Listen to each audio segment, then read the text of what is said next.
value of being underestimated? Who in this room has been underestimated, undervalued, overlooked? Raise of hands. Wow, a lot.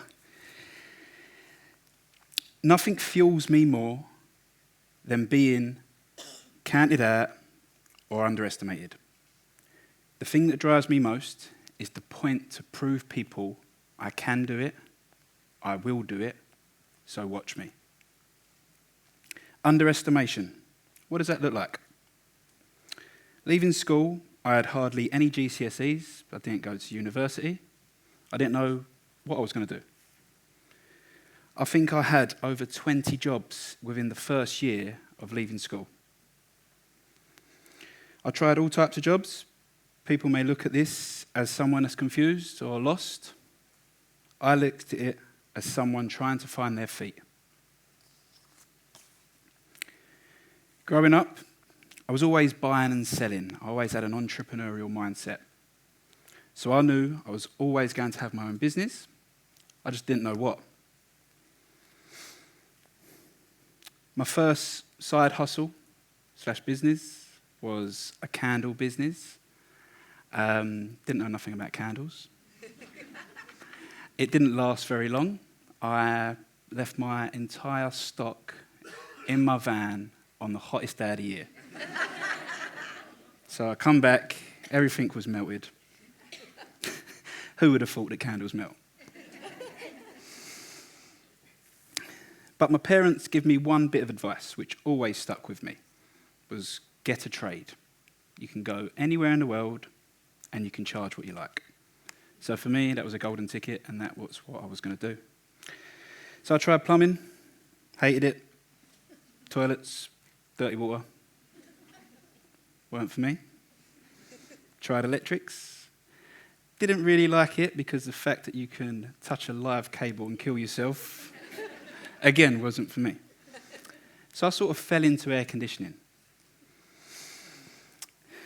I found my feet a little bit with the air conditioning, but I was doing it for somebody else. I wasn't doing it for myself. So that was something that had to change. And I see a gap in the market. Not a lot of people was doing domestic installations, especially in London, in the UK. You know, a lot of people, we don't need air conditioning. It's the UK. We don't get that much summer. We can just open a window. But that was my thing. I see the gap, and I thought, no, people need this. There's more to this. So I had the idea. I just needed to do it for myself. Then lockdown hit. Who remembers lockdown? Funny time, everyone was furloughed, sat at home, banging pots and pans and clapping for the NHS. Not a good time to start a business, especially when you've got a wife and 2 kids at home and you was just going to risk it all and go for it. But when is the right time to start a business? There isn't one. Lockdown summer was hot. Everyone was working from home. They wasn't used to it. They used to be in their office with air conditioning. So for me, this was the gold rush. People was ringing my phone and begging me to come round and install their air conditioning. In fact, people was offering to pay double just to have their air conditioning installed. So that's when I decided to make the jump, and I haven't looked back since. And now I own one of the largest air conditioning companies in the UK, and we are still growing. Now, a lot of you may know me from The Apprentice. In fact, the winner of The Apprentice. There it is. So a lot of people ask me, why, Dean? Why did you sign up for The Apprentice? You know, you've got a successful business. Why go on the show?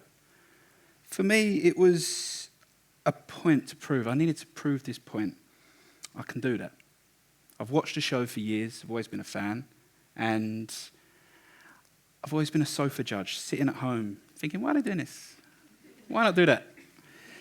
So I signed up for the show. And before this, I've always said to all my friends and family for years, I'm going to get on that show and I am going to win it. They all laughed at me, thinking, God, he can tell the future or something. So again, I was underestimated. undervalued, overlooked. But I always had the vision. I manifested it, and I visualized it so much that I could practically see it. And I'm a big believer in if you can visualize something and you believe in it, nothing can stop you from achieving it. So out of 80,000 people, I was selected and I got on the show. First week, first task, I was under it. Completely out of my comfort zone, struggling with the competition itself, the cameras, the big personalities, everyone trying to argue and throw each other under the bus and get their points across.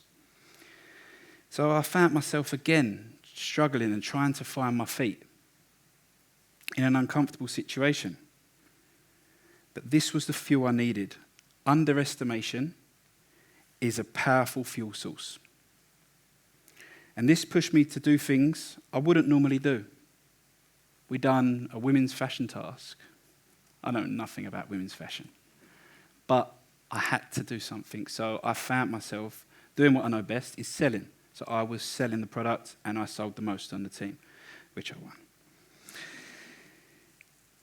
Next thing you know, I'm in a room on stage pitching my company to industry experts, Lord Sugar, and the whole of the UK. That then went on to win the show, that one pitch. And that was something I've never done before. I've never spoken in front of an audience. This is the second time I've actually spoken in front of an audience. And don't get me wrong, I was nearly fired a few times on the tasks, but because I had 20 jobs before, I thought if I get fired, I'm used to it. The time on The Apprentice was one of the best things I've ever done, but it was the hardest. I did learn a lot. And if there's anything you can take from me today, it's to never judge a book by its cover, never underestimate someone's potential, and if you feel like you're underestimated, use it. Use it to prove to people, I am capable, I can do it, I will do it, so watch me. Thank you very much.